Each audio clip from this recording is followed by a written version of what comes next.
సంధ్య theatre ఘటన అటు సినీ పరిశ్రమలో తీవ్ర కలకలం రేపింది. ముఖ్యంగా అల్లు అర్జున్ సుకుమార్ కాంబినేషన్లో వచ్చిన పుష్ప 2 సినిమాకు సంబంధించి డిసెంబర్ 4వ తేదీన బెనిఫిట్ షో వేశారు. హైదరాబాద్ ఆర్టీసీ క్రాస్ రోడ్లో ఉన్న సంధ్య థియేటర్కి అల్లు అర్జున్ ఫ్యామిలీతో సహా రావడంతో అక్కడ తొక్కిసలాటలో జరిగింది. ఈ తొక్కిసలాటలో రేవతి మరణించగా ఆమె కొడుకు శ్రీతేజ ప్రస్తుతం హాస్పిటల్లో చికిత్స తీసుకుంటున్నారు. ఈ నేపథ్యంలోనే ఈ విషయంపై సీరియస్ అయిన తెలంగాణ సర్కార్ ఇకపై బెనిఫిట్ షోలు ఉండవని, టికెట్ ధరలు పెంపు ఉండదని షాకింగ్ కామెంట్లు చేశారు. దీంతో సినీ సెలబ్రిటీలు, దర్శకులు, నిర్మాతలు సైతం ఆశ్చర్యానికి వ్యక్తం చేశారు. ఈ నేపథ్యంలోనే తెలుగు సినిమా ఇండస్ట్రీ సమస్యను వివరించేందుకు టాలీవుడ్ తరపున కొందరు సినీ పెద్దలు గురువారం సీఎం రేవంత్ రెడ్డితో భేటీ అయిన విషయం తెలిసిందే.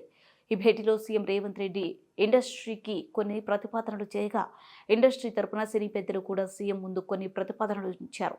తెలంగాణ సీఎం రేవంత్ రెడ్డితో సినీ ప్రముఖులు భేటీ ముగిసింది. ఈ సందర్భంగా బెనిఫిట్ షోలపై సినీ పెద్దలతో ముఖ్యమంత్రి తన నిర్ణయాన్ని మరోసారి స్పష్టంగా చెప్పారు. ఇకపై బెనిఫిట్ షోలకు అనుమతి ఇవ్వబోమని తెలిపారు. అసెంబ్లీలో చెప్పిన మాటకు కట్టుబడి ఉన్నామన్నారు.